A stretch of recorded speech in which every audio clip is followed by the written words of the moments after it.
L'homme cet après-midi. Un périmètre de sécurité a été établi dans cette rue où un mur s'est effondré. Il s'agit d'une ancienne filature en ruine qui doit être démolie. Mais selon la mairie, le dégel observé ces dernières 24 heures a accéléré les choses. Non loin de là, à Lille, c'est le pignon de cette maison qui s'est en partie écroulé tôt ce matin. Il n'y a eu aucun blessé.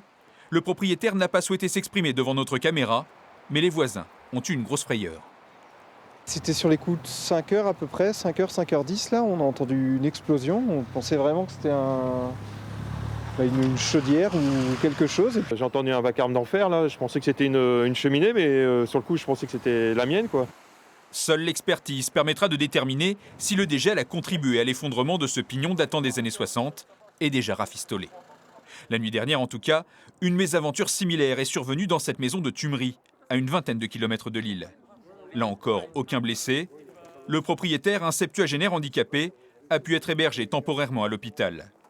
Son beau-frère est venu constater les dégâts ce matin.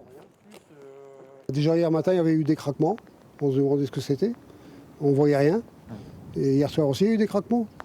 On pensait que c'était un choc qui était dans l'étage, enfin un bruit. Et puis non, c'était ça. Ça a dû jouer avec le gel ou le dégel, je ne sais pas. Mais c'est tombé cette nuit. Ce dégel très soudain a aussi fragilisé certaines routes dans la région. La décongélation rapide a eu pour effet de ramollir le sol. Donc le temps que le sol redevienne portant, il faut effectivement empêcher les véhicules les plus lourds de passer. Dans le Pas-de-Calais et dans le Nord, ce sont plusieurs milliers de kilomètres de routes départementales qui sont concernés par ces restrictions. Elles pourraient durer 3 à 5 jours.